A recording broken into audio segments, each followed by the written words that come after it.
Bueno, todavía sigue, y creo que va a seguir por un buen tiempo, la disconformidad de la mayoría de los usuarios, por no decir todos, los que utilizan el servicio eléctrico, que son todos, ¿no? 300.000 personas. Ahora, ¿por qué?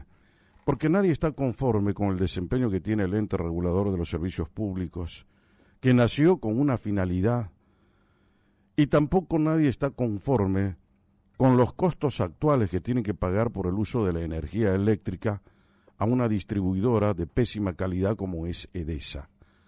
La ley 24440, que es la ley de defensa del consumidor, es una ley que explica claramente y detalla cuáles son los costos que se tienen que pagar por el uso de la energía eléctrica, pero además hay una cuestión que es central y que debía haberse modificado, ahora lo vamos a hablar con un especialista en el tema, porque el ente regulador permitió exageraciones, abusos en la cobro de los intereses en las facturas que fueron pagadas a destiempo.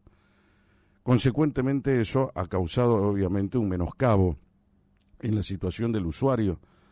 Sobre esos temas quiero hablar con el doctor Daniel Paganetti, que es especialista precisamente en el tema de defensa del consumidor y demás, para que nos explique él en detalle qué es lo que sucede con la aplicación de la ley, cuáles son las exageraciones o los abusos que puede haber cometido Edesa, si en verdad los cometió y por qué el ente regulador no dijo nada sobre ese aspecto. Doctor Paganetti, Jorge Calvo lo saluda, buen día. ¿Qué tal, Jorge? Buen día. ¿Cómo le va? Bueno, ya escuchó usted la introducción al tema. ¿Qué nos puede contar sobre eso? Este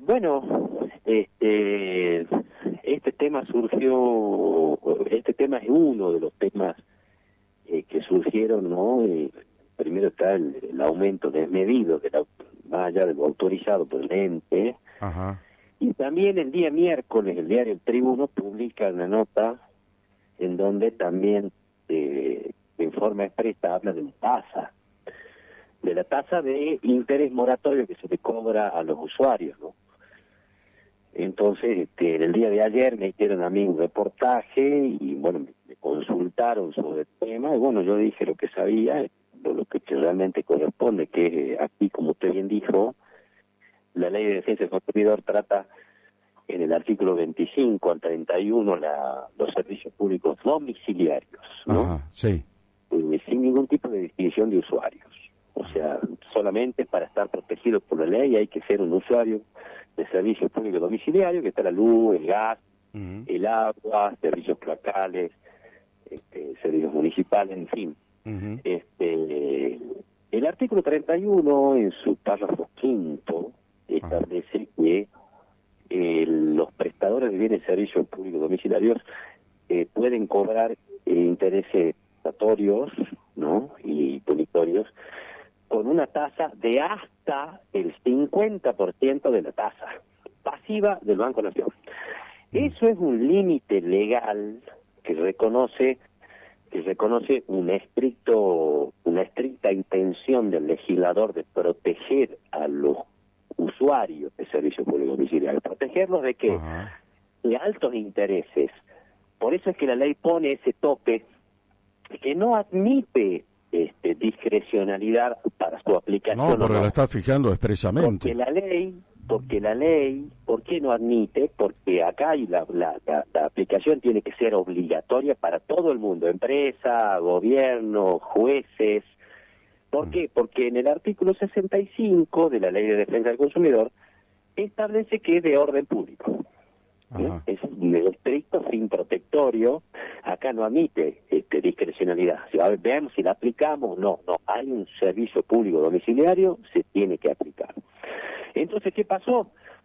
Al parecer, sabremos, ya seguramente se va a certificar. El miércoles en la nota del Tribuno dice claramente que están cobrando a los usuarios comerciales, porque de esa discrimina a los servicios públicos domiciliarios los consumidores, que es lo que no hace la ley. Ajá. Discrimina en 3 categorías: los residenciales, que son las viviendas particulares, las casas de familia, Ajá. Que ahí sí aplica el tope. Uh-huh. La EDESA, o sea, EDESA conoce el tope de la ley, pero ¿qué hace EDESA? Dice, además de los usuarios residenciales, hay usuarios comerciales, o sea, por descarte de los domiciliarios. ¿El usuario comercial tiene otro precio en el uso del kilowatt, del consumo del kilowatt, o no?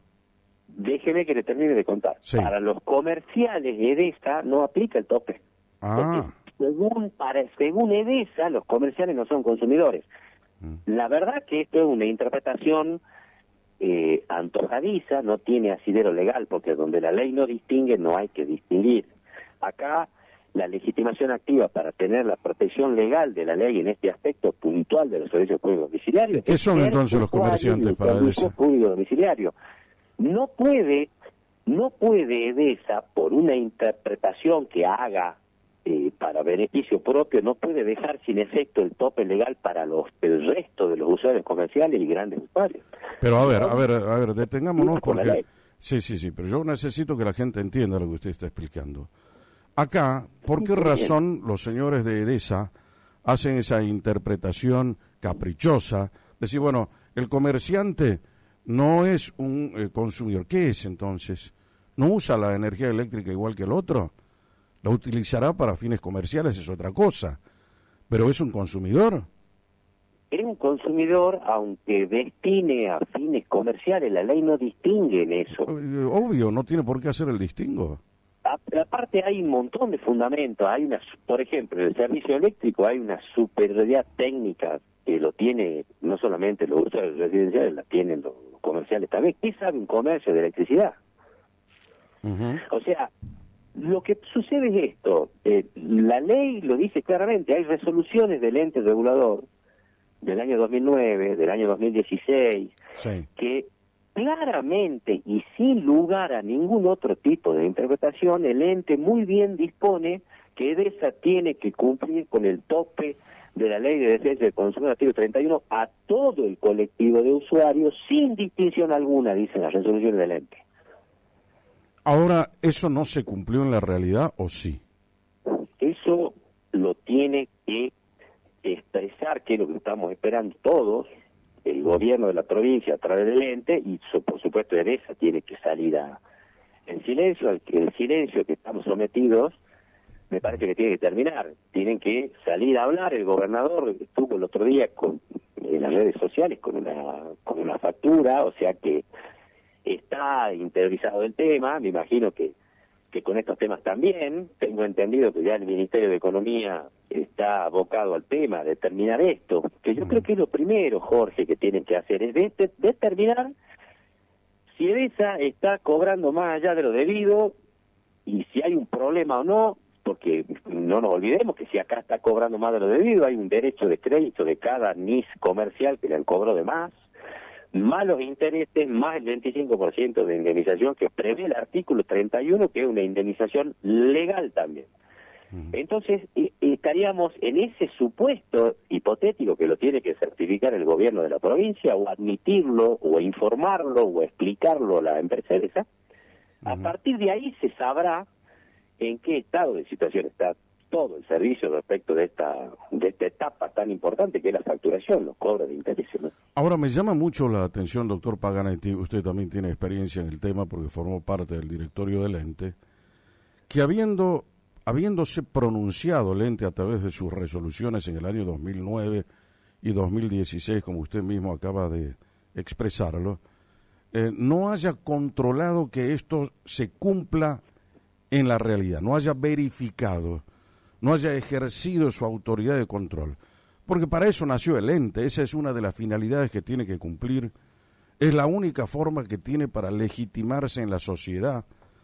El ente vive de lo que nosotros le pagamos a través de todas las facturas de los consumidores de Salta de energía eléctrica. Hay un ítem ahí que se paga y con eso se sostiene el ente.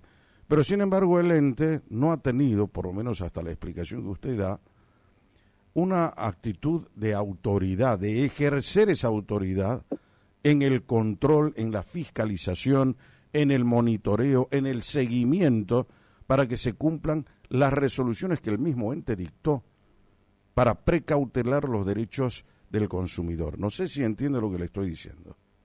Pero perfectamente, usted tiene toda la razón del mundo. Lo que pasa es que yo no se lo puedo contestar a eso porque la verdad, se la tengo que decir, yo me enteré de esto en el año 2020. Yo de esto desconocía como director. Yo no lo conocía. Ajá. Después le puedo comentar en detalles, ¿no? Sí. Los detalles, los pormenores, cómo me enteré de este tema, pero yo me enteré en el 2020, cuando yo me estaba yendo y ya tenía problemas en el ente, me habían hecho un expediente en el ente. Ajá. Y tuve problemas con el presidente actual, así que yo me fui, renuncié, me fui del ente, y bueno, yo me enteré antes de irme, yo desconocía esto. Como desconocemos la mayoría de nosotros, ¿no? O sea, por eso digo... Yo les reconozco, yo estuve adentro del ente, yo estuve en el ente regulador 13 años. Por eso le digo, por eso le pregunto además, porque es un hombre que tiene experiencia, fue miembro del directorio del ente. Sí, yo siempre fui, yo hice lo que a mí el gobernador en aquel momento me incluyó, me pidió cuando me notició que me llevaba de secretario de Defensa del Consumidor, yo fui el primer secretario. Y a fines del 2008, cuando ya la Secretaría ya llevaba un año funcionando y ya estaba empezando a andar muy bien, bueno, ahí me lleva el gobernador al ente regulador y el doctor me pidió a mí que defienda a los Estamos usuarios. hablando de la época de Urtubey. Yo soy el representante del usuario en el directorio y bueno, eso me costó algunos dolores de cabeza, me costó algunas cuestiones que no son gratas, pero bueno, hoy me hacen reír. Por ejemplo, yo me enteré antes de irme también que los votos en disidencia, yo fui uno de los pocos, creo que no sé si el único, hubo una directora que votó, creo que la doctora Bonari fue directora del ente y también una vez votó en disidencia, pero no era usual votar en disidencia. Yo votaba en disidencia y voté en esos 13 años en muchísimos expedientes en defensa de los consumidores. Entonces, yo era por ahí una molestia, una piedra en el zapato. Pero... Pero bueno, les cuento algo. Por ejemplo, los votos en disidencia, yo me enteré por mi secretaria antes de irme, que me lo confesó y bueno, la verdad que se lo agradecí, pero me dio mucha gracia. Y ahí me enteré que los votos en disidencia, que todo lo que yo había hecho durante 13 años, no estaban en los expedientes, los guardaban en otro lado, me los sacaban. O sea que no constaban los votos que usted emitió oportunamente. Por ejemplo, es para que usted sepa, yo no me enteré de un montón de cosas y esto es una de ellas. Yo me enteré antes de irme del ente, ya renuncié y bueno, estoy abocado a la actividad privada ahora y por supuesto jamás volvería a la actividad pública. Entonces, yo no soy político, pero soy una persona técnica, un abogado técnico, y estoy abocado ya a la actividad profesional en el ámbito privado sin ningún tipo de vinculación con nada político, ¿no? Ahora, para que también la gente pueda entender, el ente regulador de los servicios públicos tiene que fiscalizar, controlar el tema de la energía eléctrica y el tema del agua, que son las dos empresas que tienen que controlar. Ahora bien, nosotros necesitamos que ese control se haga con precisión, con exactitud, velando por los intereses precisamente del consumidor. ¿Por qué? Porque estamos frente a un monopolio. Nosotros no podemos elegir quién nos va a proveer la luz. Está en la ley de creación del ente. Por eso. Entonces el ente, para legitimarse dentro de la sociedad y decir, bueno, estamos cumpliendo con el objeto que se tuvo en mira al crear el ente, tenemos que actuar en defensa del consumidor. Tiene que haber un rango de equilibrio entre el monopolio y los 350.000 usuarios de luz que tenemos acá en Salta. Yo no puedo ir solo a pararme frente al monopolio a hacer un reclamo porque se van a reír en la cara. Entonces, para eso tenemos el ente. Pero, sin embargo, pareciera ser que el ente no cumple con esa finalidad. Entonces tendrá que venir el gobierno y decir, bueno, arrasamos con el ente o echamos a la persona que está a cargo del ente, que es lo que estamos esperando nosotros que se pase ahora, ¿no? Y sí, estamos todos esperando, de alguna manera, somos usuarios del servicio y estamos esperando que se digan los principales protagonistas de esto. La verdad que hasta el día de hoy no se han despedido. Tengo entendido que el gobierno está abocado, el Ministerio de Economía, tengo entendido que el ministro, según por comentarios, no lo podría certificar, pero por comentarios está abocado a la determinación de este cobro por parte de ESA. Que si se determina, porque tenemos que hablar todavía en hipótesis, si se determina que ESA incurrió en esto, bueno, ahí hay un estado de situación en donde el gobierno de la provincia tiene que tomar alguna decisión al respecto, porque imaginémonos tanto tiempo una afectación al patrimonio de cada uno de los NIS. No, ahora, ahí le pregunto esto, doctor.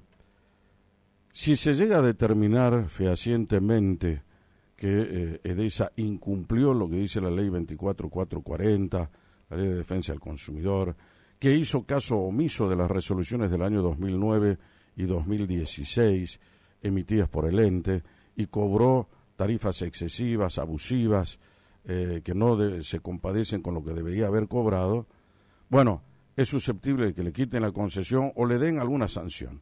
Pero también el ente también tiene una culpa concurrente con este tema, porque no sabemos nosotros si actúa en complicidad con la controlada que debía ser EDESA, o si en definitiva se le pasó, pero no ejerció el control que debió ejercer. ¿Cuál es la justificación que van a dar? No era otro gobierno, eran otros funcionarios. O sea, nadie se hace cargo acá de nada, a eso voy. Porque en el año 2009 el gobierno estaba Urtubey, ¿no?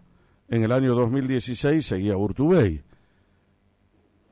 Y durante todo ese tiempo hemos tenido este tipo de traspiés que se está conociendo ahora.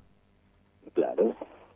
Bueno, justamente el gobierno de la provincia es el principal interesado en determinar eso en la forma urgentemente posible y la verdad que si eso se determina, bueno, lo escucharemos al gobernador de la provincia respecto de la constatación que el gobierno haga eso, porque esto sería una conducta que por supuesto trae consecuencias administrativas, y eso lo tiene que disponer el gobierno de la provincia. Eso es así. Claro. Llegado el caso en particular, por eso que yo a todos les pido un poco de paciencia, porque están llamando todos y me preguntan lo mismo. Yo les digo, no nos apuremos, esperemos. Acá se tienen que expedir los funcionarios que deben controlar, el ente regulador, se tiene que expedir EDESA y se tiene que expedir básicamente el gobernador. El gobernador Sáenz se tiene que referir y te tiene que dirigir hacia todo el colectivo de usuarios del servicio de EDESA, como lo hice el otro día en redes sociales. Yo creo que no hay que hacer, no hay escándalo que buscar, ni mucho menos. Hay que ver si hay un problema, hay un error, si se hizo mal las cosas, bueno, eso traerá consecuencias. Ajá. Y se tendrá que ir hacia las soluciones. Entonces, si el gobernador tiene que tomar una decisión, y estimo que ya la deberá tomar o no, pero nosotros como ciudadanos tenemos que esperar a ver qué dice el gobierno. Lo que creo es que no puede, el silencio no puede seguir más, ¿no? Creo que la cuestión ya, de un momento a otro vamos a escuchar al gobierno de la provincia qué es lo que pasa al respecto, ¿no? Claro, porque el tema pasa por saber si nosotros estamos haciendo ejercicio de nuestros derechos, si hay alguien que nos esté representando y cuidando adecuadamente, si el ente está cumpliendo adecuadamente su función y si EDESA como distribuidora de energía es confiable como empresa, es éticamente comprometida con los servicios que presta en Salta, o en todo caso es una empresa de piratas. Sí, por supuesto, eso se tiene que determinar. Y pueden haber decisiones, como usted bien dijo, Jorge, que yo las comparto. Acá puede haber decisiones, me imagino, yo no soy un especialista en derecho administrativo, pero creo que las sanciones ante incumplimiento de cierta gravedad tienen multas económicas, y bueno, también tienen sanciones que, como todo contrato de concesión de un servicio público tiene, que es la causal de revocación, ¿no?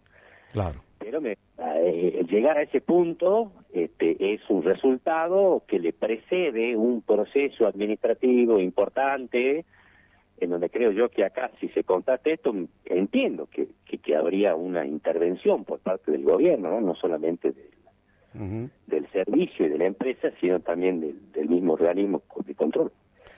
Supongo, no conozco el derecho administrativo, no conozco qué hará el gobernador, porque yo la verdad que no tengo ningún tipo de vinculación con el gobierno. Hace varios años estoy alejado del tema, y bueno, me volvieron a llamar por estos temas, y bueno, yo siempre estoy a disposición cuando se trate de defender a los consumidores siempre, ¿no? Es muy entendible. Doctor Daniel Paganetti, le agradecemos el tiempo que nos ha dispensado, es muy amable. No es nada, yo soy el agradecido, muy amable, y saludos a audiencia. Gracias. Quo Vadis, con Jorge Calvo, periodismo en serio.